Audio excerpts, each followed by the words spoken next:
what's happening right now is that the white Satanists are throwing the black Satanists under the bus, setting them on fire in order to create a decoy whilst they rearrange the furniture in the basement. So this stuff gets very spooky. People don't want to go here. They don't want to pay attention, but they're going to have to, because in the next 12, 18, 24 months, it's all coming out.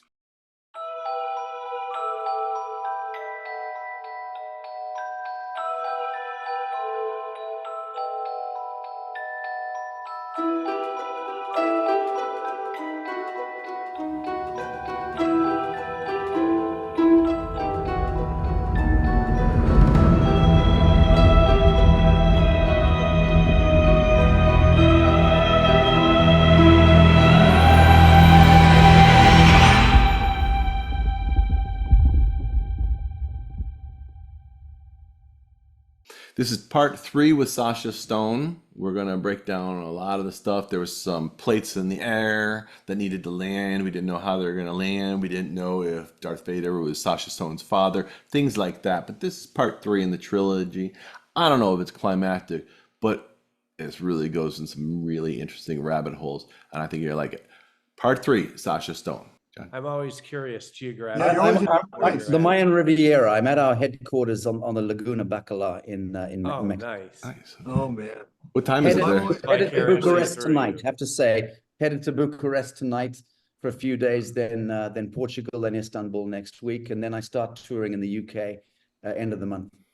Okay. Nice. Well, thank you again for spending time with us, Sacha. We really appreciate it. Yes, we do. I would like to circle back.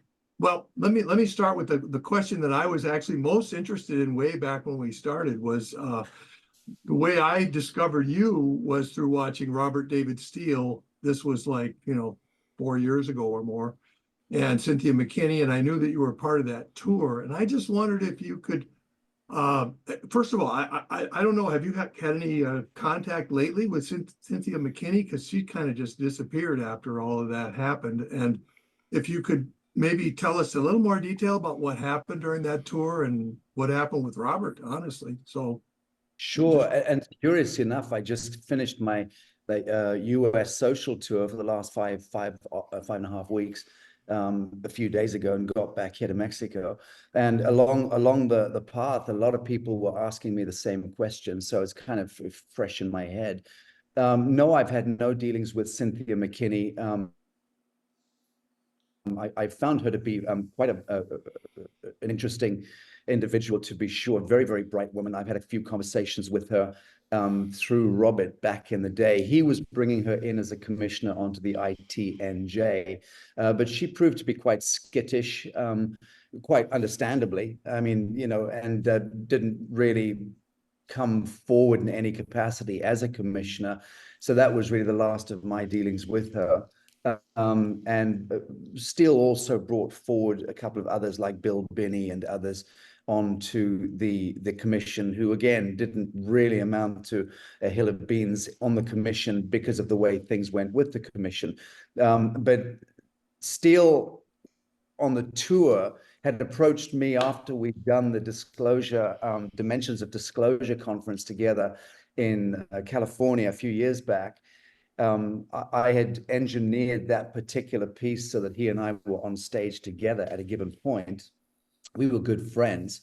And I'll just go slightly back first. He approached me in 2015 and asked me if I would help get him out of his basement. So he was in his basement in a somewhat loveless marriage, being sent 2 plates of food down a day by his wife. But other than that, estranged from the family. And very brilliant mind, very analytical mind. Obviously, he's very schooled in his CIA stuff, and as a case analyst, able to exercise remarkable mental dexterity. And that was clear to anyone who spoke to him, even at that time, that he had a very brilliant mind, but not many social graces, it has to be said. Now, so we'd become somewhat friendly, and he'd said to me, "Oh, you've got to get me out of this basement, put me, use me. I need to get out there. And I started working a little bit with him in that context. So I guess grooming him, I then brought him forward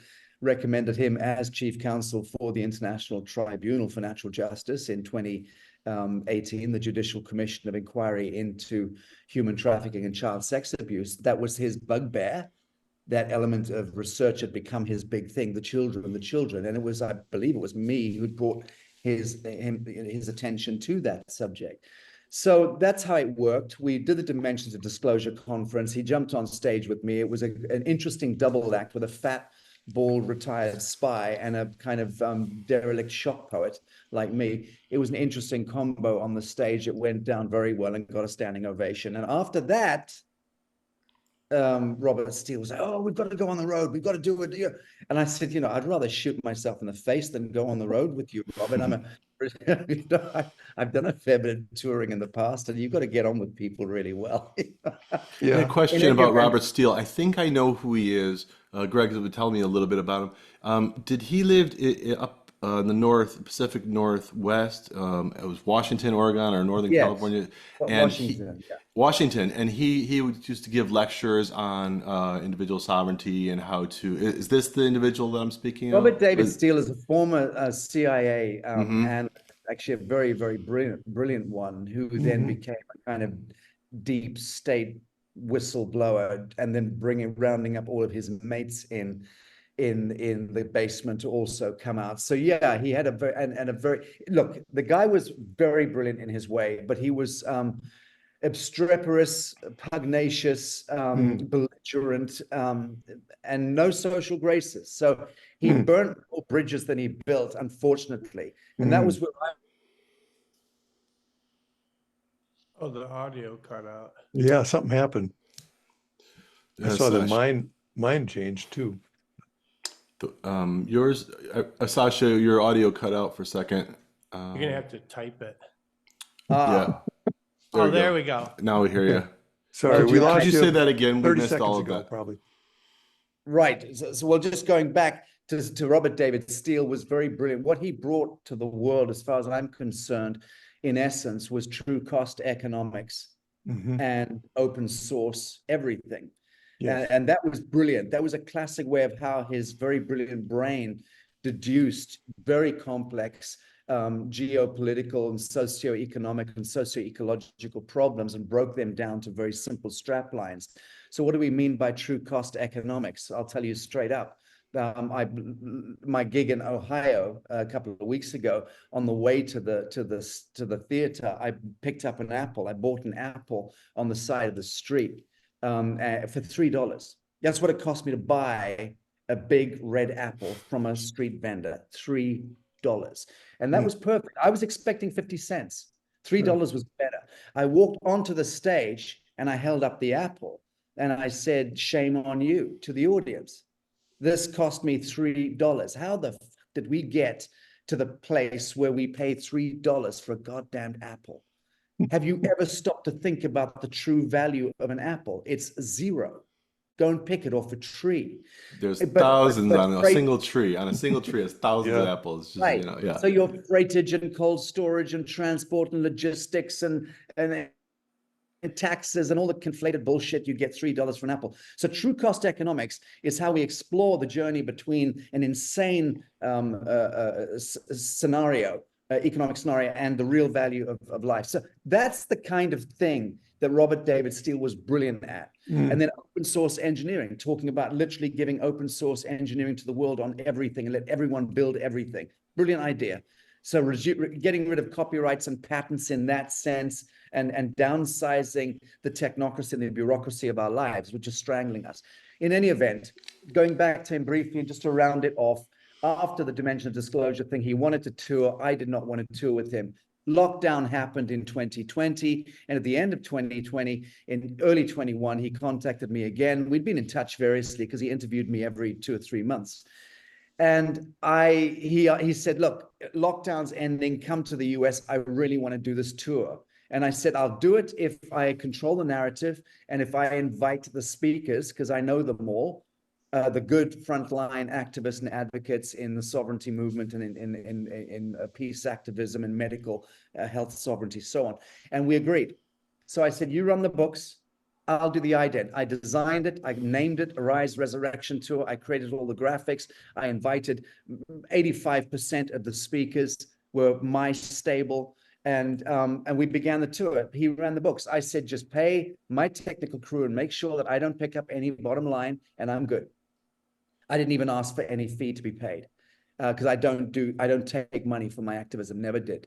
And I ended up costing me $75,000 out of my pocket to keep the tour going, because 2 weeks into the tour, Robert David Steele became this, combination of P.T. Barnum and some, commandant at a boot camp, just bullying the hell out of everyone on the tour. The truckers hated him. Wow. The technical crew couldn't stand him. None of the speakers wanted to be near him. He was literally farting on stage and thinking that was amusing. And dear. a little pig under his arm called Miss Piggy, and an alter ego. And it just wasn't working.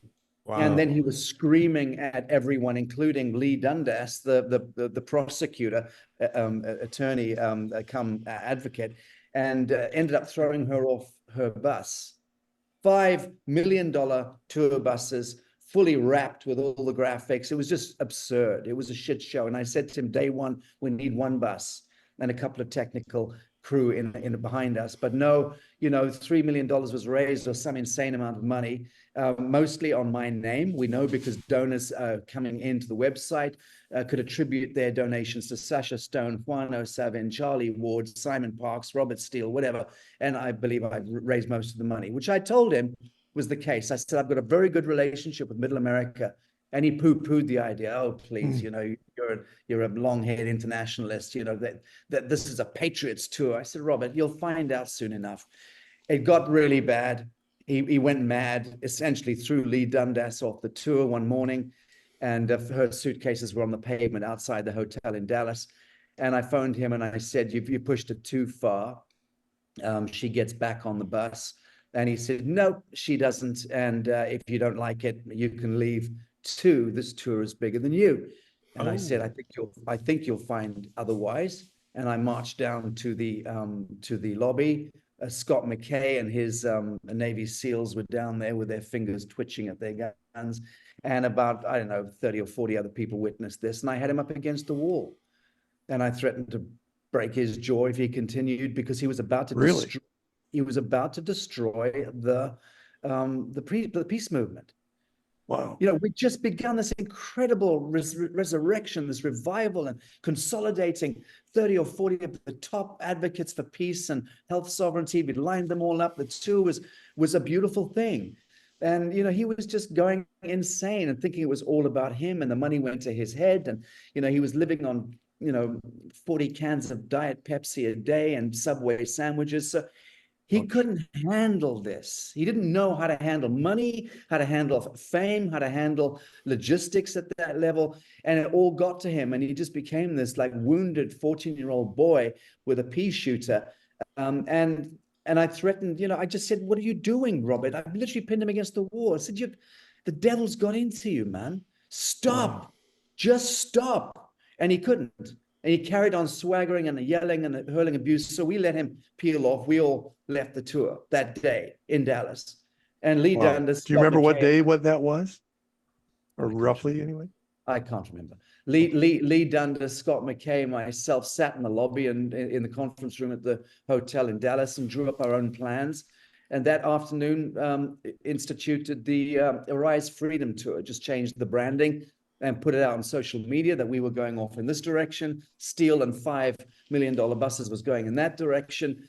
And I was desperately sad, because you got to understand, I love this guy. He was a friend, and I was the only person who really could put up with his belligerence. But I was deeply sad. But off he went, and we peeled off in our direction. It took us about 5 or 6 days to get into the pace of what we were doing, just literally announcing, okay, we're going to be turning up at such and such a place, at such and such a farm, or such and such a location. And we were just literally on the hoof, producing the tour. Within 2 weeks, for sure, 3 weeks, all the audiences were coming to us, and no one was turning up at his. He had to let the buses go. He ran out of money. He was humiliated. And he was ending up standing on stage to empty venues. and it ended up with him with I think a handful of people sat around a table in a Holiday Inn kind of deal. That was the end of the ignominious ending of the Arise Resurrection tour. Whereas our Arise Freedom tour went from strength to strength, and we had huge audiences, and we finished what we started, basically. So truth prevailed in that sense, and integrity of mission prevailed. And Steele, I did say to Steele, the last thing I said to him in front of witnesses was, and this is where there's a lot of controversy, I said, the devil has got into you. I can see it in your left eye. And I said, if you don't drop this, it's going to come back on you. You'll be dead before the end of the tour, the way you're going. No man can do this, can sustain this level of pressure, bad diet. It's going to kill you. You're not well enough, mind, body, or soul, to conduct yourself this way. So that was a bit predictive, I guess, but he did indeed die. I can't remember when it was, but it was more or less in a couple months, the end of the tour, which was supposed to be September 11th. I can't remember exactly when it was, but it was very, very sad, although no one was surprised. It's one of those things.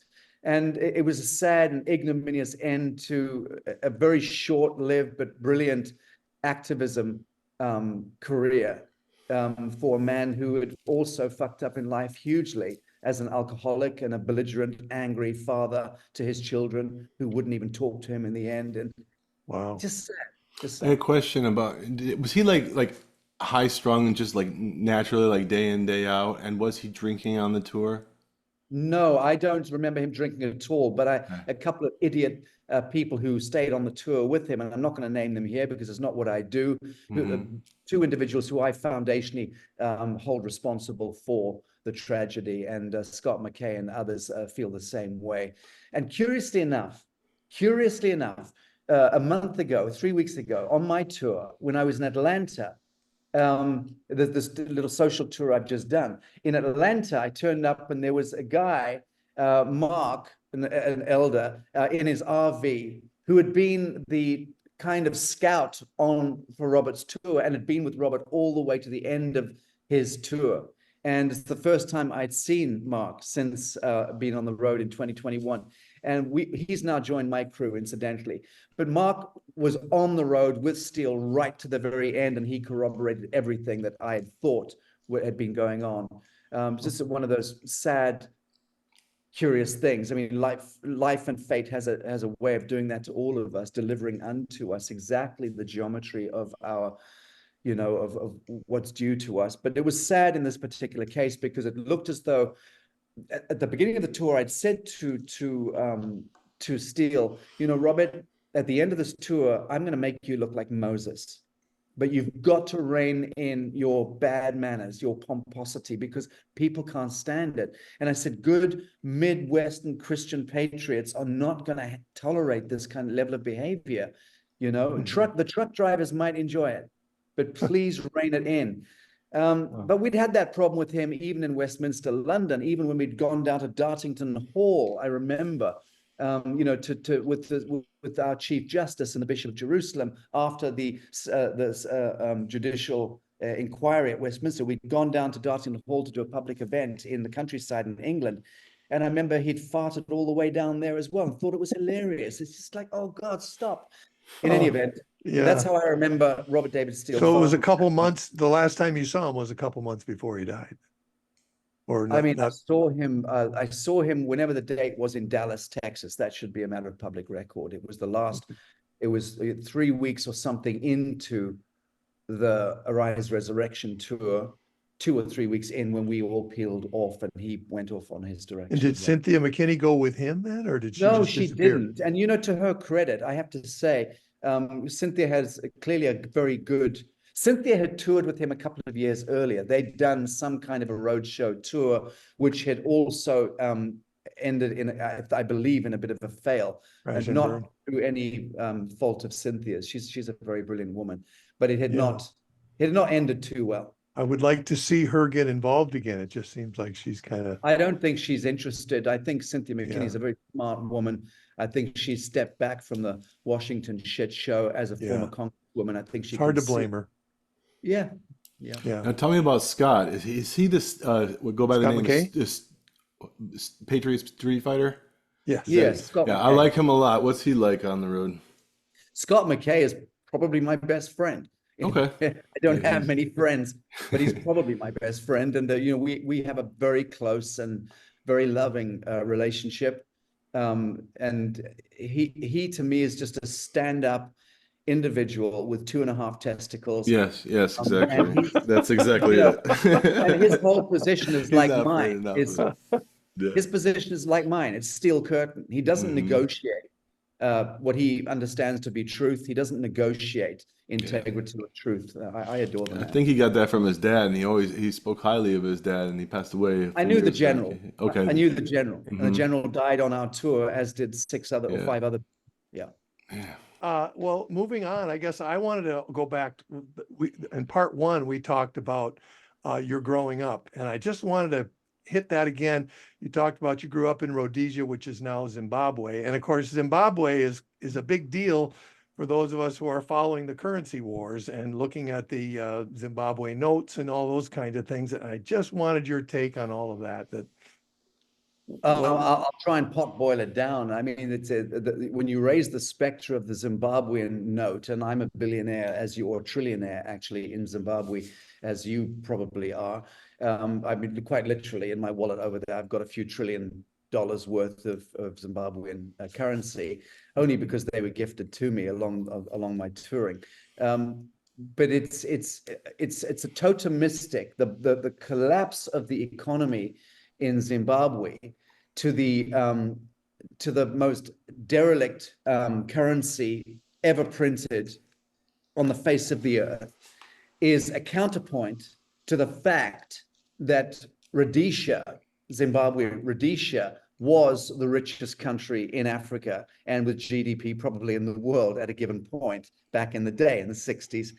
Rhodesia was the jewel in the crown in that sense.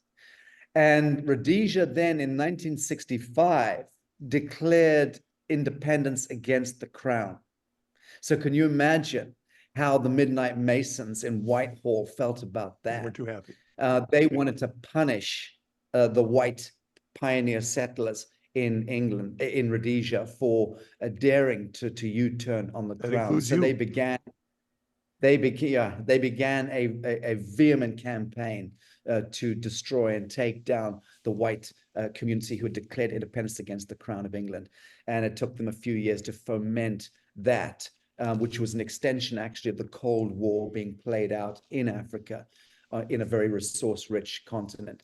And so it ended up being the Crown of England or forces, let's just say the Sabbatean forces behind the Crown Vatican enterprise, financing drug-fueled and young teenagers from Mozambique and Angola, the neighboring countries, giving guns to them and grenades, and telling them to go and massacre and murder the small white community in Rhodesia. So that's the war I grew up in. Was a vicious bush war, hand-to-hand combat, where us whiteskins were being murdered in our beds. Did any people that you knew personally were they killed or yes, of wounded? course. For God's sake, I mean, there was a very small white population. We all, one quarter to the next quarter, had family members and friends falling constantly. Yes, it was like my childhood was proliferated with that stuff, with airplanes crashing and with dams being blown up and with, neighbors being massacred and finding out when you went back to school after the exeat that so-and-so wasn't coming back again. That was, and, living behind grenade screens, and which is what we did for our entire childhood. And that was just the way it was at that time, until the end of the war, which is when Bishop Muzorewa was installed as a precursor to Robert Mugabe coming in. And that was the end of that piece. And then that began this dismal spiral of Rhodesia being this flourishing economic prospect into Zimbabwe being, what it became and is today, which is the very bottom of the pile, despite the fact that the gold is still there, the diamonds are still there. That's what I wanted to ask. So what do you think the prospects are for Zimbabwe's currency and all of the things that are coming forth, are you optimistic about Zimbabwe in particular, or is that just that whole Zimbabwe note thing, just nothing really? I've been meaning to go back, and I will. I don't think it'll happen before next year, but I am planning to go back and do some horse trading with the government. I'm in a position to do it. I have the diplomatic credentials to do it. And I'm just gauging the mood, the political mood. I was a advisor briefly to the former prime minister who fell under Mugabe when they fell apart. You know, I've not turned my back on Africa, on my own country. It's just that it's such an orchestration and such a shit show that it made little to no sense to try and get involved in any way, shape, or form. But I am beginning to think that that's going to happen because Africa is roundabout now getting back off its knees. And I know because I've spoken to sufficient hereditary leaders, elders and leaders, paramount chiefs and kings and queens in Africa. I've literally met dozens and dozens of them over the course of the last few years, mostly remotely on Zoom calls, in my slow incremental building up of something called the World Hereditary Council, which we're announcing later this year. Certainly by I think by September, the World Hereditary Council will be fully instituted and be very visible. But it's something I've been working on for, I can't remember, about 5 or 6 years. So I've met with many hereditary leaders and elders, some in the flesh, Rajas and Sultans and so on, but most of them I've met remotely and started to build a consensus. What about if we do establish a World Hereditary Council? What about if we do allow this council to stand up and make proclamations representing, as it does, hundreds of millions of human beings? So that's basically, I'm just taking away multilateral administration that I learned from the United Nations metric and saying, well, the United Nations is the registered entity that is registered to regis the king, to rex the king, to the crown, to Cronus the crown, TikTok, the archons, Cronus the crown, the titan that devoured its own young. All of that is what sits behind the United Nations and registration of that venal institution. So how about a body politic of living sons and daughters of God, hereditary elders and leaders, like the Hopi that you met, like the Hopi elders you met.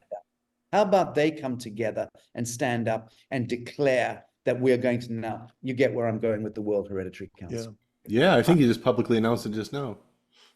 Not really. No, I mean, it'd have to be a big announcement with a lot of not mink vermin, but we'll do a big, spectacular summit. Good. I've got another question about just Southern Africa in general, and South Africa in particular. We've been hearing a lot about this hatred of the blacks towards the whites, and the white farmers are, being murdered and all this kind of stuff. And when I hear this, I think, okay, the people that foment hatred like this are not the players that are doing the actions. They're the people behind the scenes who are causing people to hate each other so much. And I just wondered if did you see that hatred between blacks and whites when you were growing up? No. Okay. And is it getting better, or is it still bad? So, brother, I'm not qualified to speak at length on this. I'll keep it very brief. I have not been in sub-Saharan Africa recently, not for years. I am not qualified to speak to what's going on today, but I will express what I knew. I lived through apartheid. I witnessed it firsthand. I witnessed the relationships between the blacks and the whites in Rhodesia in the 1970s, and it was connected and loving. My nannies were the formative influence in my childhood. And they were black? Yes. And my relationship with all of our staff was so loving and so kind. And the only time I ever saw my grandfather cry, was when one of our staff had a brain aneurysm and died in the back of the car on the way to the hospital. having said that, in South Africa, when I went to South Africa after the end of the Rhodesian War, it was apartheid, and it was ugly. And I remember on occasion taking blacks into my house to stay overnight because they were unable to get back to the townships at the end of curfew. And they may have been shot in the streets. So that was something which was stark. And I saw that at the age of 16. I couldn't understand that. And that was South Africa. And I was there for only, I don't know, less than 2 years before being then bounced out as a refugee to England. And that was the end of my African saga, 17 years of age. So very stark contrast between Rhodesia and South Africa, to be sure. So you asked me what's going on now, the antipathy between the blacks and the whites. I can't really speak to it. I just know that black-white thing was always really an orchestration. Of course, it became a cultural proclivity with the old Voortrekker stock of white skins who became, entitled. And the slaves were unshackled from their chains back in the day and then became the kind of worker. That's disgusting. All of that history is what it is. It's odious. But in terms of relations, foundational relationships between whites and blacks, my experience has always been that it's generally very even and level-headed until you get into understanding that these orchestrations are constantly taking place. The fomenting of divisiveness is a psychocultural program that is being driven, propagandized and driven. Yeah. Question. This is definitely going on in our country currently. Was it done similar there?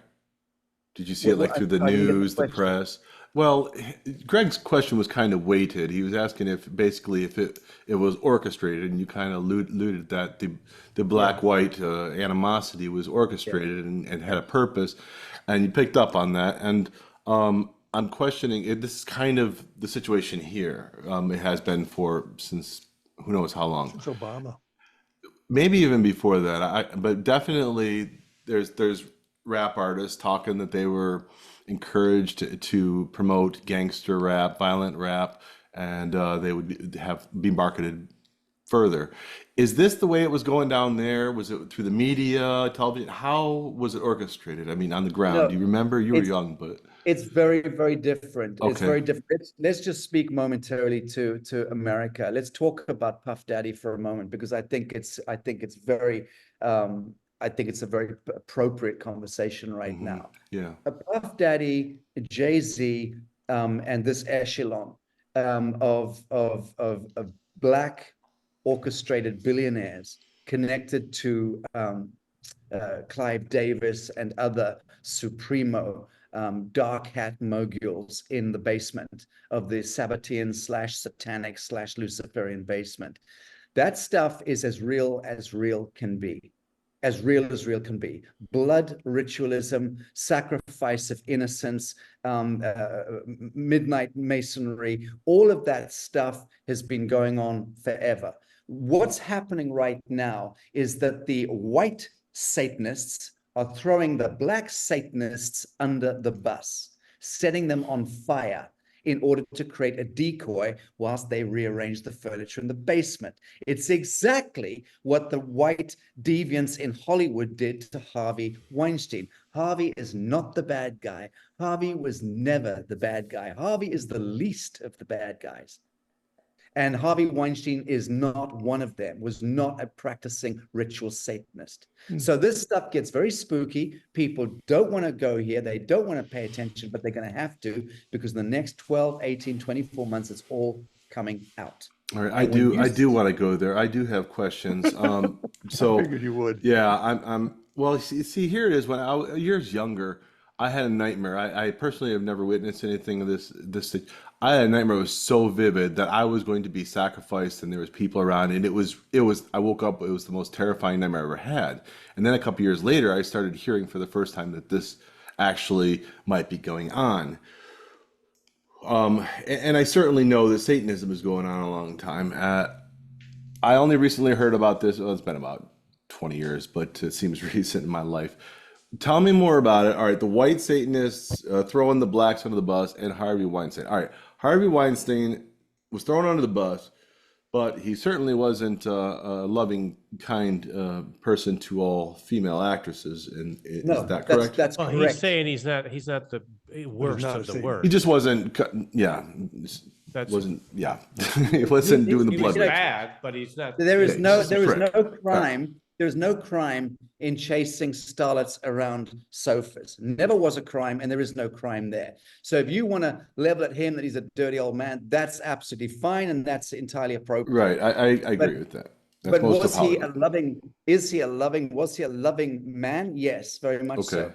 Did you In know him his way, a personally? loving family man, you know, with his children love him to death. Absolutely, I can tell you that. Okay. I mean, I know I'm connected there. Okay. So, and it was the Obamas and the Clintons almost certainly who were behind the takedown of their mate Harvey Weinstein. All right. Are Obamas and Clintons really at the top, or are they just kind of like second or third tier? And incidentally, I told that to Candace Owen, okay, when she called me on this particular subject last summer. So the white, well, it's a hard one. I don't particularly want to go there right into this area too deeply right now, because revelations are going to be coming out around Harvey, and the score is going to get settled very soon. I believe it's going to be later this year. I don't want to say too much on this particular subject, if you don't mind. But I commend the fact that one way or the other, your soul stream was connected to the story. I mean, That's exactly what I felt like. It was more than a dream. It was connected to something really going on. The reason I set up this Judicial Commission of Inquiry into human trafficking and child sex abuse is because I was forced into understanding how real that this subject is a cornerstone to our so-called civilization. And once you go there, you can't not go there. You have to lean into it, and you have to absolve somehow in your own heart, in your own mind, the fact that we have been living generationally in a world which is predicated on ritual sacrifice of innocence. It's a horrible reckoning to come to, because we like to think that we come from Tinkerbell, you know, and that bad things happen, but just happenstance. No, they are deeply divine, orchestrated, appointed, and anointed acts of evil that have threaded their way from the time of Babel all the way to the current day. And it is incumbent on us to actualize in our day, in our time, and become the remedy, and shed the light and become the remedy. So that's, you know, I commend you for at least reckoning with the truth of the horror in the basement there. And I wonder if you weren't having some even soul recollection of having been a part of that in the past, you know. Yeah, so there's two different, that's possible. There's two different things that were going on at that time. So one of the first jobs I ever had was working at a hotel. I'd set up banquet halls and conferences, and it was a police conference, and some group was touring with all of the stuff they've what's the word I'm drawing? Like confiscated from all the arrests of Satan ritual, criminals. And so they only invited police officers. The only people that saw this crap was me and us setting it up, and the police officers. And the stuff that they showed was horrendous. So it is real. The police know about it. And a lot of times it's better for people to, once you see it, you can't unsee it. Let's just put it that way. Yeah. And so I did see that before I had the nightmare. At the time, though, there was a lot of speculation I was having of what was going on. I had taken the black pill, the year before, and didn't believe there was hope for America in the future. I'm starting to get a little hope on the horizon. But at that time, I believed really that the country was fully taken over by, Satanists, and it was then that I was having those dreams. It was At up one until point. Obama's. Yes, I agree. I saw like there was a guy. I don't mean to interrupt you. I'm going to say there was a gentleman in Russia and or Lithuania, and he spoke about the way he saw the West when he was in under the Soviet rule. He took a cigarette box and he poked a little hole and he shined up the light. He said that little height there was the United States. And he says eventually that hole got bigger and bigger and bigger, and Lithuania became free, and it was a very wonderful thing. That's kind of the way I've been seeing the United States in the past 5 to 10 years. I see a little hole opening up where people's eyes are, now it's a big hole where people's eyes are opening and the truth is coming out freely, and it's amazing. Where it's going to go, I don't know. Anyway, go ahead. I'd like to hear more about you. Well, I'm just, as you're speaking to that, I'm just going, Lithuania was not freed up at all. Lithuania was weaponized by the satanic forces in the European Union and the European Central Bank. I addressed the parliament in Vilnius in 2016. And you know, I was snatched out of my hotel late that night that I arrived by the former defense minister, who wouldn't even let me stay in the hotel because I was such a flagged up threat. And, you know, but it's a strange thing, isn't it? Well, that was 10 years later. Now, 10 years before that, there was a lot of hope in Lithuania and a lot of positive things happening. Oh, God, 10 years before, yes. Yes. Understood. So I was kind of even before my son was born, which was 2008. So definitely 10 years ago. It kind of, yes, I saw things changing of Lithuania because my wife's Lithuanian. I was going over there once a year. So things started changing recently. I don't know what it's like now. I've been there in 10 years. So, all right. Yeah, go on then. Well, I've nothing more to say on that, but I was poisoned 2 days later in Oslo, and that for me, that's why I went on, you know, making the 5G apocalypse film connected to the 5G test bedding that was happening in Norway by best accounts. But you know, the whole of that part of Europe, they were trying, the satanic globalist elites were trying to hack into Russia through Lithuania for many years, failed to do so in the end, and Ukraine became the full frontal. So the whole Ukraine saga is really connected to how these same satanic forces, with the weight of NATO, the North Atlantic Treaty Organization, and that quadrillion-dollar war machine are trying to literally ramrod their way into Russia and to bring about a destruction of Mother Russia. Because again, those satanic forces are well aware of the fact that Putin represents the gravest existential threat to their satanic agenda. They did this one time before with the takedown of Tsar Nikolai. I think we discussed this a little in one of our earlier talks, but the Bolshevik Revolution, which was fomented by Wall Street and the Crown of England, was the first time we did this, just over 100 years ago. And they've been trying to do it again through the Ukraine. Just anything but allow Russia to prevail. Why? Because the Tartarian genetics, the genomic expression that comes out of the Russians, the Eurasians, is the Christic blood. And if that's allowed to morphogenetically interconnect and then stand up, it means the ascension of humanity is underway. What do you mean by Christic, like Christ? Christic, I mean, the same thing applies to the Nordic, but I'm talking about this aspect of the galactic genome, which is a preponderance that belongs to Eurasia, and as opposed to Africana, as opposed to Asia, you know, or Australasia. There are different primary galactic genomic expressions taking place in the different big drift regions of the planet. And the Russia in that sense represents on the musical scale or the harmonic scale of things, Russia represents the soul of humanity in simplistic terms. You could say that Ireland, England, anywhere between, you know, Glastonbury and the Stone of Tara represents the heart chakra, so to speak, of the earth. And so it goes on. There are different energetic centers of vortices. And the Russia represents the soul in that sense of humanity. So suppressing it, sublimating it, subjugating it, keeping it absolutely repressed, oppressed, and suppressed is paramount and has been paramount to the Babylonian priesthood, so to speak, for a very, very long time. Good. I have a question, and there's about 6 different directions I was thinking of going, and I'm going to pick the one, since we're limited on time, that I want to definitely not miss. And the first is really, it's a comment that leads to a question. And my comment is something that that hit me when we had our last talk, and I didn't get a chance to share it. And I think it's something that you would like. And that is, we were talking about hot and cold electricity. I don't know if you remember that, but it occurred to me that hot and cold electricity have a lot in common with hot and cold fusion. Now, cold fusion, sometimes called low energy nuclear reaction. And I was thinking, what do they have in common?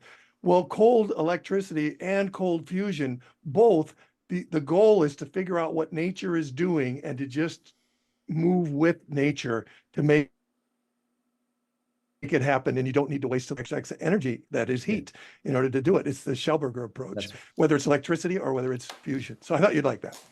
No, that's So- very beautiful. And that's syntropy versus entropy. Simply. Exactly. Yeah. So that leads to my question. And we talked at the beginning of last talk was about Nikola Tesla. And my question to you was, what do you know about John Trump and his relation to Nikola Yes, Tesla? this is an area interesting for me. I don't know that there was a relationship per se. My understanding is that John Trump is a Tartarian. The Trump family are Tartarians. That's my take. The reason why Donald Trump's son, youngest son, is 9 foot tall is because we're seeing there a return of the Titan. We're seeing a return of the giant genetics. This is happening incidentally all around the world. All around the world, the return of the giants is underway. You've got so many kids now at the age of 14, 15, 16 who are 7 foot, 6'6" to 7 foot tall, happening all around the world. That's a phenomenon which is self-revealing. I don't even need to go into it. But mark my words, in the days ahead, we're going to be seeing people skyrocketing, genetically skyrocketing, because that is also a part of the suppression that can no longer be suppressed. What does skyrocketing mean? Does that mean In just height. like having, We're gonna get shooting statistically up in more. height, doing Yeah. what skyrockets we're do. going to go see up. giants? Oh, it's Yeah. bizarre. You see it here. Like 2 parents are 5'10" and their kids are 6'6". Yes, I've been seeing that too. I've been seen that, too. like, It's what happening the? all around the world. Wow. Interesting. Yeah. Well, that leads me, you were talking a few minutes ago about the galactic. Well, I didn't, gene. forgive me, Oh, go Greg, I ahead, didn't quite Go ahead. finish.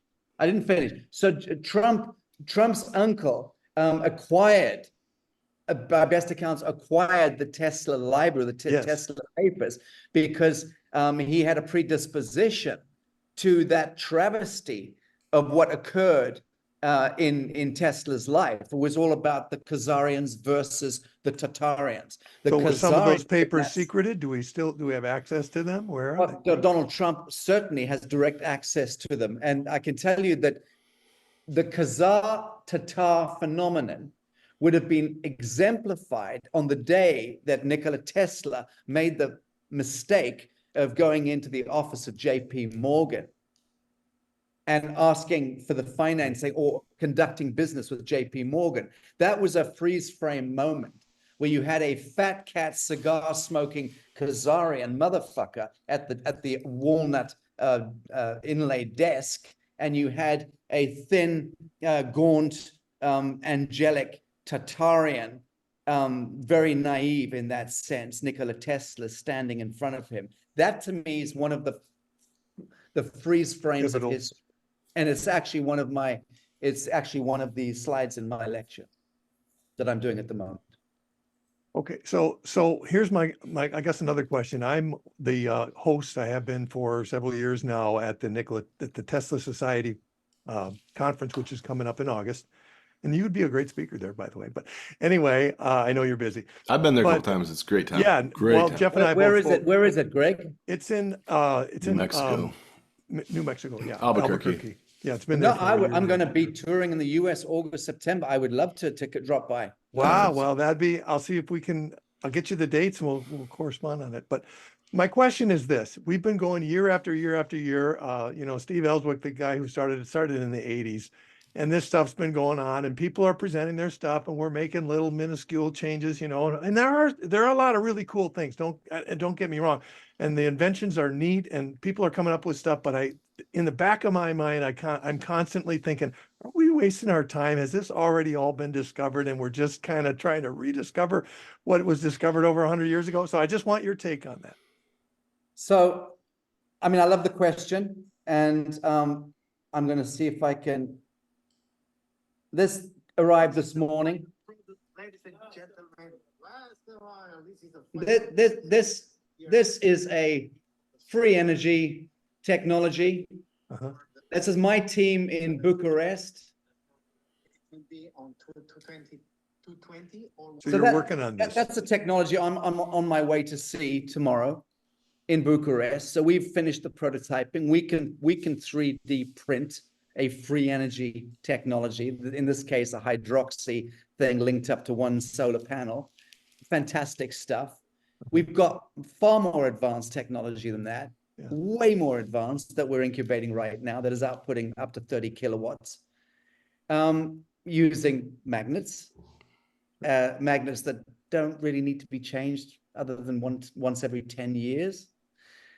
I know a fair bit about the subject. I'm deeply involved and deeply invested in the subject, but how we navigate it into the so-called marketplace, that becomes the great challenge. When you've got a satanic construct called a government, which is a mind control technology contained directly to the Draco reptilian, Zeta Reticulan constellations, and you have a bureaucracy of inane, soulless mandarins who are pen pushers doing just forcing statutory compliance with a rigged executive in government, a rigged judiciary in the justice system, and you've got CE and UL certifications that either get granted or not, depending on whether or not you comport to Newtonian physics, which don't even exist.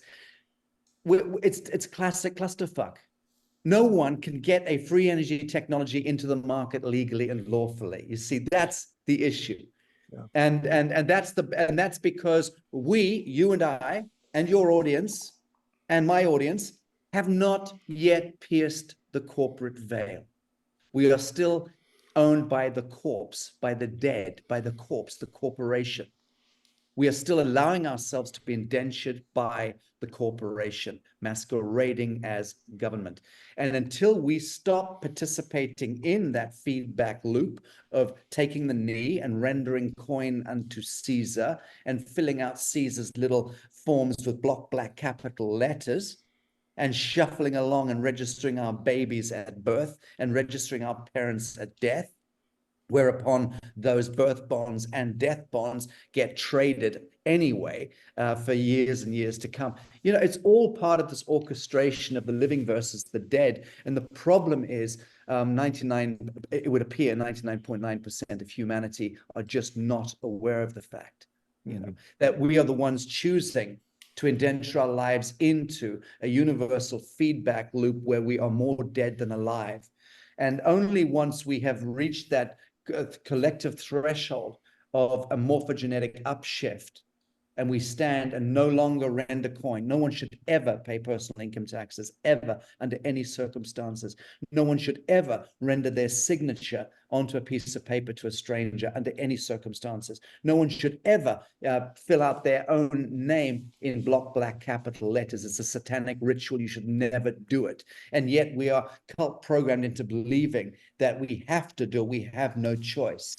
And so that becomes the collective meme that is the thrall, which actually programs death into our DNA. I think Greg has one last question about reptilians.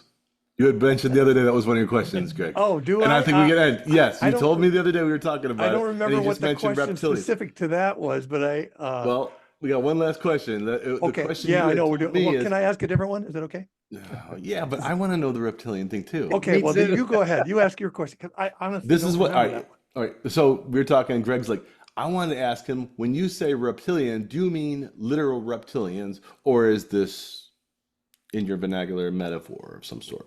No, it's not vernacular. I've Okay. seen one in the mid 90s. I witnessed one myself, what you would call an imperial Draco reptilian. And this is a phenomenon. It's a phenomenon which is well attested throughout the annals of history.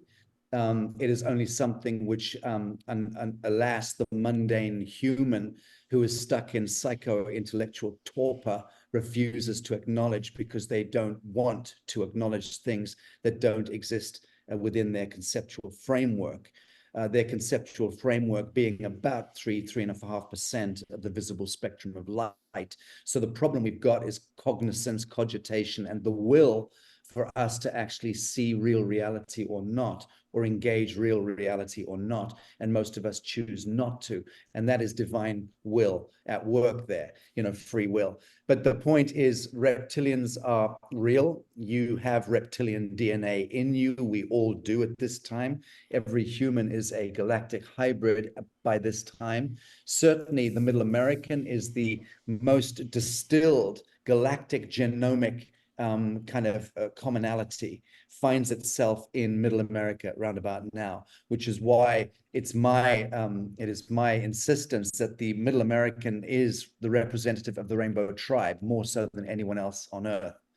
You'll find a distillation of all cultures, all genetic types in Middle America now. Black skin, brown skin, red skin, yellow skin, white skin have all been pot boiled there. So the reptilian is an arcane galactic cosmogenetic aspect of who and what you and I are today.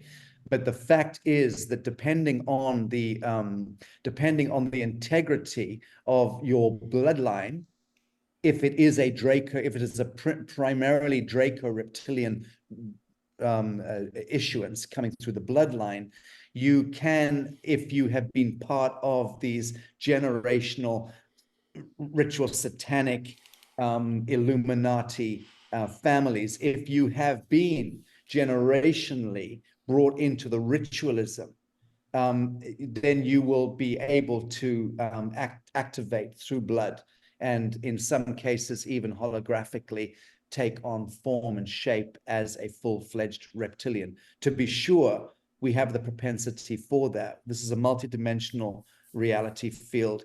The one that we've dialed into here is a very, very limited one.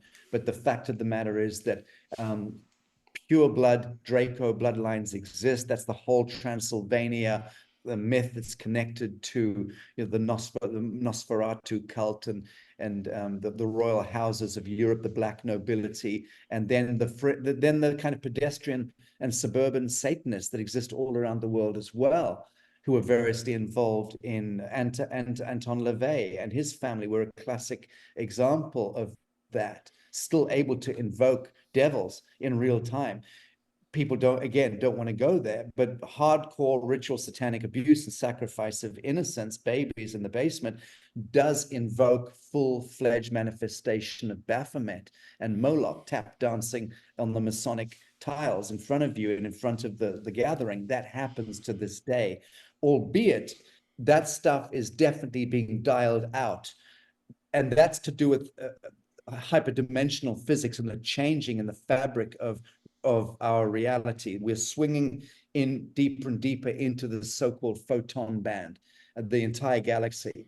And the entire solar system, on the fringes of the galaxy, we are impacting incrementally and exponentially this photon band, which is a plasma field. It's the breath of Allah, the compassion of the grace of God, is now bombarding every living cell, atom, and molecule in our world, in our solar system, in our quadrant of the galaxy, that we are being enlightened from the inside out. And that's changing the vibratory permissions for lower elemental frequencies to manifest in the field.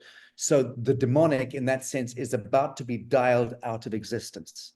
Absolutely, alpha, omega. And all that remains after this bifurcation is the actualized angelic human at the morphogenetic level, which is the most important atom seed of the entire temporal universe. That's you and me. And that's one of the biggest subjects, if not the biggest subject, that I believe is going to come to the fore in the coming years, is the imperative nature of the resurrection of the angelic human and how vital it is, we are, to the fate of the entire temporal universe. It's not just a hominid species scuttling around on the surface of a planet in a Milky Way, in a galaxy. It is not. We are the epicenter. We are the cross. We are the crucible. We are the Grail. We are the Solomon's key. We are the Jacob's ladder. And all of temporal expression finds its way back home and to the light, so to speak, through the actualized angelic human. That for me is gospel. What comes to mind for me is I think of the Bible, and I know your opinion of the Bible, but it talks about the sons of God came down and saw that the daughters of men were fair, and were these the reptilians, the pure reptilians, and did they create this mixed race, and we're all part of this mixed race? Is that what you're It's a saying? great question, Greg. A yes and no is the answer in equal measure, because the Nephilim, That by clarifies it. by my understanding, the Nephilim were not the Draco reptilians per se. They may have been an aspect or an element or an offshoot of. I am not an expert on galactic genetics. I believe I will be more of an expert later this year because I'm going deeply into the subject and meeting with a great many minds far more advanced than mine in the subject. But Nephilim, fallen angels, it becomes a very, very nebulous area of focus. Well, Put it most this way. ancient mythologies talk about that in the race of giants, and they have these weird creatures that are, half-breeds of all kinds of different stuff. And that leads to my next question. So obviously humans can mate with these reptilians, according to your view. Is it the genetics only that determine how reptilian you are, or can you become reptilian through some process after you're born? We all have, the human being is, by distinction, the galactic hybrid. So that's the start point. Hundreds of millions of years, forget everything you think you know from academia and or from the Bible, the Testament. We are hundreds of millions of years old. There have been multiple seedings of humanity, but you have to see it as being, the human is a hominid creature that emerges through the atom seed of Tara, of Earth, over billions of years. And that creature ends up becoming a grunting, squawking mammalian creature on the surface of the Earth, which contains foundationally the quanta of empathy, of the capacity to love and be loved, like all mammals. That creature then becomes genetically hybridized by extraneous intelligences out there, which come over the arcs of time and genetically splice and dice their own fashioning into that hominid. So the human emerges as a hybrid of all that is great and good of this earth plane and all that is great and good and advanced and extraordinary about the dielectric universe. So we have the paramagnetic and the dielectric coming together through the arcs of time and forming and forging in the crucible of this abyss, the human being. The atom seed of that human being will always be the direct conduit to Alpha Omega, to source consciousness, to God, so to speak, to Atman, as the Mahabharata would tell us. So that's why we are so vital. We now become the point of absolution for all of temporal creation as we move into a greater upshift of a higher octave of expression in the spiral of ascension. We bring all of those reptilians, all of those Arcturians, Andromedans, Zeta Reticulans, Alpha Centaurians, they all find their way and their expression through the Jacob's ladder of the human DNA. Once the human has resurrected as the angelic human, it does get very complex, the subject, but at root, it's very, very simple. The fully actualized human being is the resurrection of the angelic template, and that's what we will be witnessing in our lifetimes. Now, you said you're not an expert. Who would you say is the expert on this? I'd like to see a whole podcast on this because I have a million questions and I could see it can go in many different. Who would you say? You said you're going to be diving into it. Who are you going to be studying under? Who are you going to be reading? Again, this is complex because I speak to a multiplicity. I mean, I speak to in the course of this work, I speak to the Elena Danans, I speak to the Laura Eisenhowers, I speak to the Dan Winters, I speak to the Dave Emerys, I speak to so many of these people who are friends and colleagues, and I have been somewhat divining in the middle of all of these stories and creating a kind of distillation of the narrative. All I know, absolutely, based on my own prophetic envisioning that happened when I was very, very young, which set the signature in the course for my own life. And I've had that prophetic envisioning now corroborated absolutely by the wisdom flame of so many people that I sit with and speak with. I have a very clear idea now of the imperative nature of the angelic human, that we are the crucible, we're the Solomon's key, we're the Jacob's ladder, and that everything out there in our psychocultural landscape has always ever conspired to prevent us from entering into that knowing. So who do you mean by we? We being the non-reptilians? We being the great question. We being the realized, actualized humans who have absolved the aspect of the reptilian within our own DNA into its highest expression. So there's nothing wrong with having reptilian DNA. We all have it. We all have bird, avian DNA. That's the Quetzal, that's the Quetzalcoatl. It's the half bird, half snake, half dragon. We have that in us. We are primarily a combination of avian and reptilian, the bird and the snake. That's the foundational piece underpinning all mortality. And coupled into that, these other elemental beings, some of whom are non-physical. So there's, again, it's such an extraordinary, rich panoply of expression that makes up the influence behind the forging of the human being. So there's also subtle planes of beings that are subdimensional, superdimensional, intradimensional, hyperdimensional, that influence us just as much as the physical reptilians or zeta reticulans or Arcturians. So we are the shit, the human being. We are the epicenter of it. We're the eye of the storm. We are the jewel in the crown. And that divine mantle becomes actualized only when we own it and when we are prepared to stand up and own it. Question. And that's kind of what's going on now. Question. So I know where Zeta Reticula come from. They come from Zeta Reticula. Where do the reptilians come from? Well, loosely speaking, the Draco constellations. So loosely speaking, they're different star systems that within our ambit at the galactic level that are the closest influence to us. Some time ago, they came in a spaceship and decided to settle here? They don't even always come in spaceships. Some are very advanced. They simply beam through the quantum, which we can do. And even human beings have the capacity to activate Merkaba and time travel. It's built into our DNA. We have that propensity. Okay. So I have a quick question, and I hope this doesn't get too derailing, but when I was talking about, is it in your DNA? There is a process that I've heard about.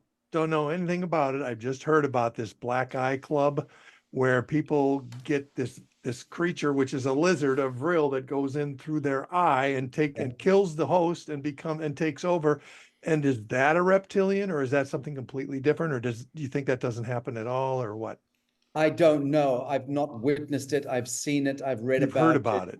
Of course, I've seen the photographs. What I've not done yet is sat down and met with anyone as a whistleblower or as somebody who has firsthand experience of witnessing that particular ritual. I have to say it resonates with me.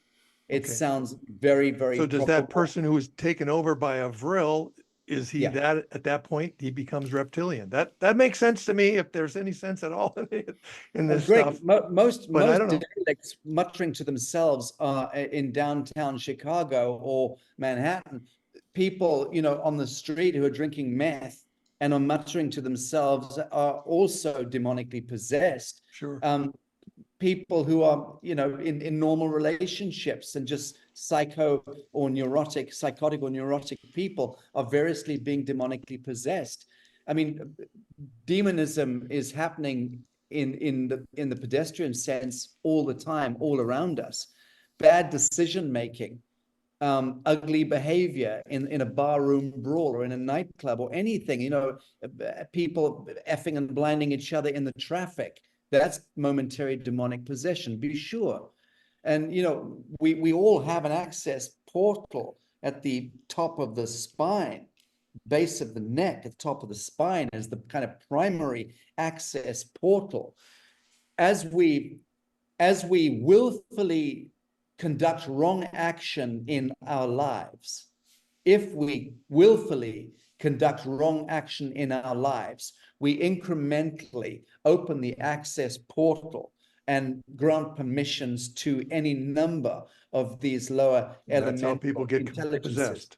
to come in. Yes, until one fine day, we just push it over the envelope and have that, that pill or that, crack pipe or that, flagon of whiskey, too much. And then that's it. We've now abnegated and abdicated our soul sovereignty. Now it becomes a serious matter where the demon can literally walk in and out at its will. We've lost our privileges in that sense. Then normally what happens is the higher aspect of soul comes in and invites a catastrophe in your life, like a car accident or some horrific scenario, which is a wake-up call, inviting us to shock ourselves back into soul sovereignty. So we give ourselves a lot of leeway, but ultimately it's all a matter of will. And we see play out in life how some of our fellows choose to bifurcate out of this realm and to perish and move into space dust, come back as something else, alas. How we doing, Jeff? Can I ask one more question? Please. Okay. You've talked this time about galactic DNA, and last time you talked about a galactic audit. And I just wanted to know, what is this galactic audit? Obviously, somebody is auditing somebody else. So, and how do we, based on this, what do we do with this audit, and when does it happen, and how do we know if we passed?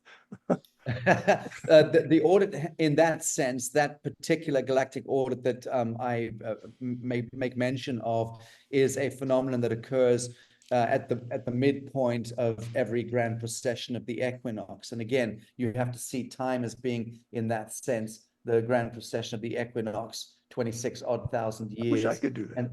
And then halfway through that is the galactic plane.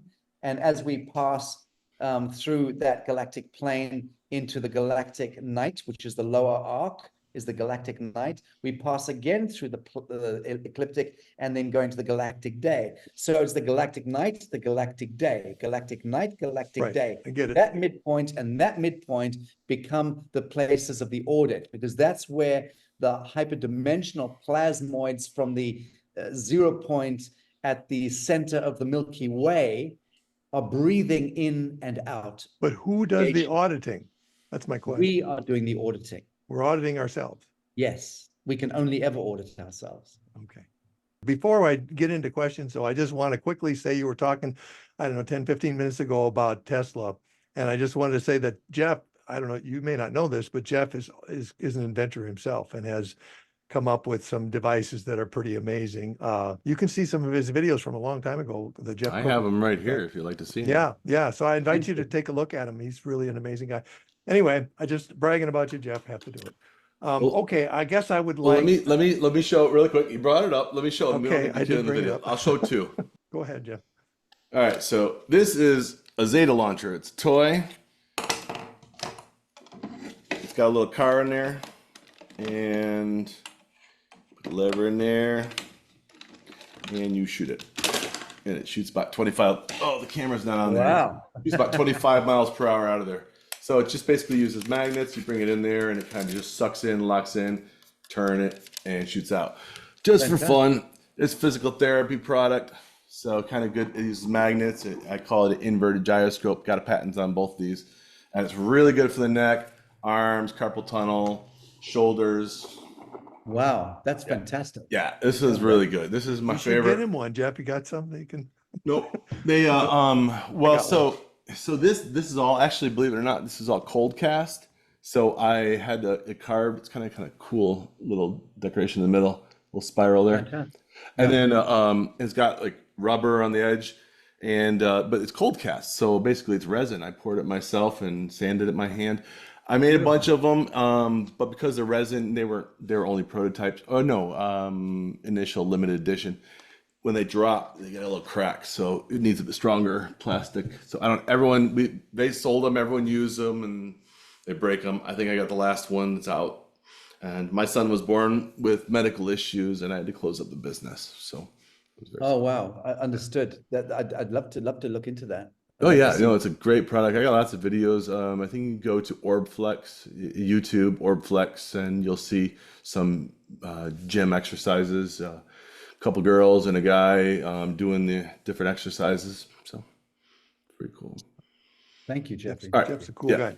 All right. Yeah, great. Here, I guess my last question, getting back to the reptilian stuff. So some people, we all have according to you, have a little bit of reptilians. Apparently some have more than others. Yeah. So are there certain groups of people that have a little more reptilian than other groups? Yeah. What are those groups? Those live in Minnesota. No. So this is where my firsthand experience All those matters Polacks. to me.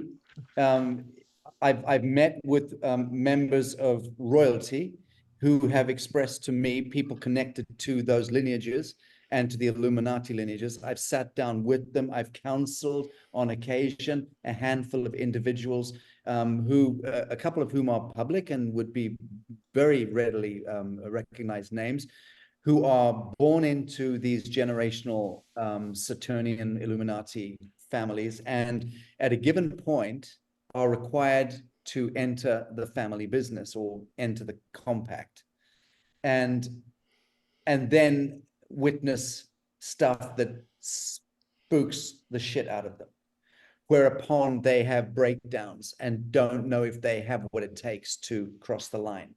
And that's the point at which I have been brought into conversation / counseling with a handful of individuals. So you over try to the coach last, them into becoming, I'm sorry? you coach them into becoming Illuminati, or you No, coach he's them out, or what do you- helping them after it's already happened. I'm helping them to understand what they're experiencing when it comes to shape shifting, Oh, when it comes to. but you the yourself shape- don't do it. No. Well, I mean, if I do, I'm not aware of it. I could ask the same of you. No, I'm not. I've not done any shape shifting that I'm aware of, and I don't have, contrary to popular belief, I don't have Rothschildian or Rockefeller blood. I've read that a few times, but I believe I'm fairly steeped in the angelic human presence. I think that's my chosen genetic expression is coming more from that Well, space. if you don't have that experience, why do they come to you for help? That's Because I have interesting. made it my business over many years to speak boldly, which most people are too chicken shit to do. People are too afraid to speak to truth in this world. You know that. Everyone cowers behind their armchair when they're not filling out tax forms. I have a long and very publicly attested, I wouldn't call it a career, but a predisposition of speaking truth to power, and of hacking into the basement, and of trying to make sense of a blood cult that governs our world. And it's my work, my humanitarian work or activism work has been very much about full frontal truth and disclosure to the best of my ability. So that builds up a certain renown. And if I'm also moving amongst royalty and amongst leadership and political leadership and diving in and out of those corridors of power in the works that I've done in diplomacy and so on, I get a reputation, obviously, and then that reputation is brought to the attention of certain people who are going to listen to what I say and have a bit more, because what I say would have a bit more authority than just a layman who's a conspiracy theorist reading blog threads. I'm out there not reading anything at all, having conversations and being on the front foot and inquiring into life and leaning hard into life. The Lazarus Initiative is a testament to that. The International Tribunal for Natural Justice and the judicial commissions of inquiry that I have financed and I have founded and manifested at great cost oftentimes are a testament to the fact that I lean hard into inquiry. I care about the truth. I care about the outcome. And so that builds up its own repertoire. And then people reach out and say, can so-and-so would like to speak with you. And I've met with political leaders, and I've met with Illuminati members of Illuminati families. In some cases, people who married into them, then seen stuff happen and freaked out and tried to exit. And then I've had those conversations. A couple of films that I've made are pretty famous. The one with Ronald Bernard, the Illuminati central banker, which has been seen by millions and millions of people. That's out there. That was a number of years ago. So that's an example of why I am trusted by certain echelon who know that I'm likely to have answers for them that they can't get elsewhere. I think Greg was wondering maybe you were involved with it and had some personal experience. I guess With now what? I'm wondering that. With what? With what? Just being knee deep in Illuminati bullshit. So I mean, I've never been experience- invited. yeah. I've never been invited to join the Masons. I've never been invited to I've never even done a drum circle. So I'm not the kind of person who accepts invitations to anything. I don't like clubs. I don't approve of them. I don't approve of secret societies. I think they're venal.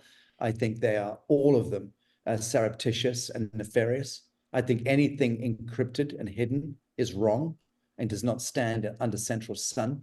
So no, I'm not a member of the Illuminati. I've never been invited, but I have had multiple conversations with people who have come to see me who themselves are involved variously. And I would say that they're very interesting conversations because they're people who are good people and are in that, tiptoeing into that realm as far as they're concerned with the best will in the world. I have then had arguments with individuals like that and said, you cannot be of the light if you've got your foot in the door. It's not possible. It's one or the other. You have to choose. So I inhabit the indivisible line between the black and white checkerboard on the Masonic table, so to speak, because I know that that they both think that they're doing the right thing, in a sense. They both are adulating their gods. And at the end of the day, the checkerboard on the kingdom of the devil becomes a counterpoint between Luciferians and Satanists. Those They're not the same? They're not the same at all. No, they're not the same. They're the opposite oftentimes. And this is the problem that the mundane mind doesn't understand. They throw everything in and says all the same thing. No, it's not all the same thing. 90% of royalty are good humans born into privilege who themselves don't understand how the fuck they got there. Like Prince Harry and Prince William. Even more, 90+% of political leaders are also groomed into play without even knowing who their handlers are. They just have preference. And same thing with captains of industry, born into these privileged dynastic families. They're simply born to it, and they have, preferential share options put in front of them every Monday, which they're asked to sign by the handlers, and they sign, and they have another windfall, and their hedge fund moves to another 5 billion in value. So that's more or less how it happens, where the people who are the top of the capstone of the pyramid are not the problem. They've just inherited or landed somewhere. there's a technocratic sliver, like I said in our earlier conversation, beneath the Yes. capstone that separates the capstone and the body politic of the pyramid of power. And that technocratic sliver is where the Midnight Masons, so to speak, interpose themselves and their influence, and then disconnect the body politic from the capstone, so that there is no executive instruction or order that gets through without it being blocked, intercepted, and then deviated. So I have a question, if I can, on the. It sounded like Greg was surprised that there's a difference between Luciferianism and Satanism. From my understanding, Satan, Beelzebub, and Lucifer are all the same entity with different personalities, kind of like in Christianity, the Father, the Son, the Holy Spirit, so the triune. So can you, and it may be different from your view, and it's definitely different from others, but they definitely have different personalities. Can you explain the difference between Satanism and Luciferianism? I have an understanding, but I want to see if it matches. Yes, the rudimentary distinction between Satanism and Luciferianism is that Satanists conduct blood rites. Yes, okay, that's exactly what I see. And then Lucifer's all about being light, and well, you explain. Yes. Actually, go ahead. Yes, The first one agrees with me. Yes. It's about power. It's about the assumption of power, dominion through power, and glorification, and so on. So the Luciferian, you put it this way: you'd want to have dinner with a Luciferian, you wouldn't want to have dinner with a Satanist. Okay. Except that, okay. And you could even go so far as to say that the distinction between the Khazarian and the Tartarian element in the human family is the same distinction as between the Satanic and the Illuminati and the Luciferian. Okay, Greg, you had a Light question. seeker. I feel you have a question. Yes, I do. Well, it's just a follow-up. I just want a clarification, and that is, on the one hand, I know I've heard you many times say, talk about the Illuminati as effers and a-holes, and they're the worst of the worst. On the other hand, they like you. They come and they hire you to come and, counsel them when they're having problems. So I'm having a hard time, I guess, resolving that. How does that be okay in your world? You're never gonna, I think, hear my answer if because I've answered it multiple times. I've said Okay. I inhabit. I'm just an idiot. Sorry. I habit. Well, in this particular question, you're not in your highest truth, because I've just said I inhabit the indivisible line between the black and the white, Right. because that's what any smart human does. You end up recognizing this is a dualistic binary shit show of a plane of existence. And the best thing to do is to attain a state of grace or serendipity, which is to say non-judgment. Non-judgment is where we approach the capacity to absolve and to redeem. The capacity to absolve or redeem allows us then to transmute and transcend. So that is the simple language in kind of chemical, alchemical, and scientific terms. That's why I position myself there. I'm not judging these fringe Illuminati people. I absolutely welcome conversations like that. I welcome the capacity to absolve fear, trepidation in my fellows, because that's my chosen dispensation in life. I'm a war child. So would you draw the distinction between those who are performing satanic rituals and, sacrificing children and all that? I've never had a conversation, or even they can be absolved. Is that? I've never had a conversation with a practicing Satanist, so I can't answer that question. Okay, so I've had a conversation with generational Satanists who have turned the corner and have come into the International Tribunal, for instance, and given testimony. Jay Parker is a famous example of that, a very famous example, Jay Parker, and one of the most extraordinarily beautiful souls you'll ever meet. Ronald Bernard is another extraordinary example of that. Mark Passio is another extraordinary example of that. Kathy O'Brien, one of my closest friends in the world, name was popping one of the in my greatest head. examples of pure angelic being. But how did Kathy crossed the line from being a generational, ritual, satanic, pedophilic family? How did she become an angel? Well, Mark Phillips. Yeah, somebody stepped in and yeah.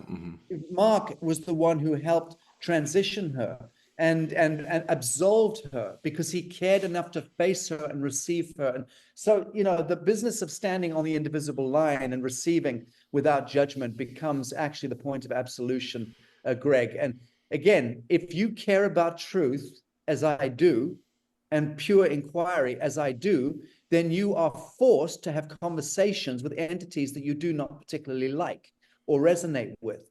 But if you care about the answers to those questions, you have to sit and have those conversations. And I've happened to have done it thousands of times. And that's just how my life has evolved. So you're seeing a middle-aged man here who has foregone the joy of having a family and having children in the pursuit of what I deem my noble path.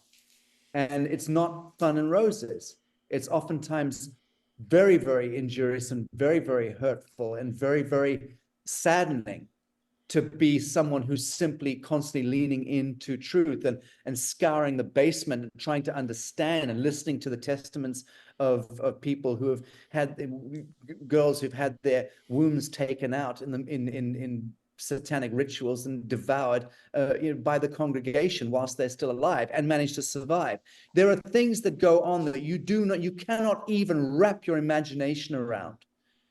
And in the pursuit of true inquiry, in understanding, and then wanting to shed light onto these areas of tremendous epochal darkness, it takes light bearers to do that, and light bearers cannot judge and must not judge. I want to back up your argument. I'm going to come to your defense, not that anyone's attacking, but I totally agree because no, Greg, you were not. You were just asking. I definitely agree because you have to understand that most of these Satanists, they have been mind controlled at a very young age. They've been blood ritually traumatized, and they are doing the bidding of the one before, and it goes on for generations. Hurt people. Yeah, so they really, you can sympathize, and it's very easy to put judgment on the back burner. It does need to be stopped, and they are doing horrible things, but they a lot of them, especially in the act, I mean, they're full on possessed at that point, and full on possessed people, they have a very, very long spiritual spiritual war ahead of them if they want to get out of it. They just don't leave. It's the rest of their life they're going to be fighting it. So they do need to be helped. They do need to be helped. Beautifully stated, Jeffrey, and you're absolutely right. And look, it's like this. At this end of times that we're living through right now, at this great bifurcation, this great harvest that's taking place, the souls that are being born into these generational satanic families are oftentimes angelic avatar souls who have descended in to the realm in order to become the point of absolution for those lineages. There are many, many people who have got stage 4 cancers that are lying in agony right now in hospital beds because they have chosen as angelics to come in and close the lineages and absolve the ancestral traumas of bloodlines. We have to start to see life and reality in a very, very different way. We've got to have a very elevated stance in the way that we see reality and nowadays, and recognize that everyone in front of us is in a sense on their noble journey. The Draco reptilians are no longer governing this earth plane. In fact, I have it on some real authority that they've all been extricated and are no longer connected to this world. The overarching forces no longer on this plane of existence at all, subsequent to 2020, 2021. And I believe that that's absolutely the case, energetically, incidentally. Now we just see a lot of resurrection, the will to resurrect from the trial of separation, billions of souls. There's a bifurcation underway connected to the genetic interventionism of the vaccine program, which is going to see this bifurcation happen. A lot of death, a lot of shedding in that sense, energetically. So we've got to steel ourselves, for what's ahead. But what's ahead, to be sure, in my view, is extraordinarily beautiful. And I believe all I see ahead is beauty and grace. And I do think that possibly this year there's going to be a few more frighteners put on humanity. I think that is almost likely between now and midsummer of next year. I would personally suggest that midsummer of next year, 2025, is the point where we absolutely depart the kingdom of the devil, and we collectively start steering reality into its patterns of perfection. I'd like to just, and we may be toward a close here, but I believe it or not, Sacha, I'm going to agree with what Jeff said and kind of what you were saying too. I just want to put it in different words. And that is, I believe, first of all, from a Christian perspective, there is no sin that anybody can commit that can't be forgiven by God. And I believe that, including some really, really awful stuff like you mentioned. So, and also I just want to kind of circle back to the very beginning of this conversation about Sacha Steele, Robert David Steele, which was, and again, I know we really came down on him hard, but the reason I liked him in the first place was because he talked about truth and reconciliation, which is kind of, I think, what you're talking about. And maybe that's what attracted you to him in the first place. I mean, no, it's what attracted, is go and study his narrative. It's what I was educating him on that. It's the other way around. Okay, I have a 25-year record of this work. Okay. Since I formed Humanitad Foundation in 1999. I heard it from him before I heard it from you. Yeah, but he's certainly a quick learner. I'm on board with that concept. And like you said, the very worst sins can still be forgiven. And it's I'm totally with you on that.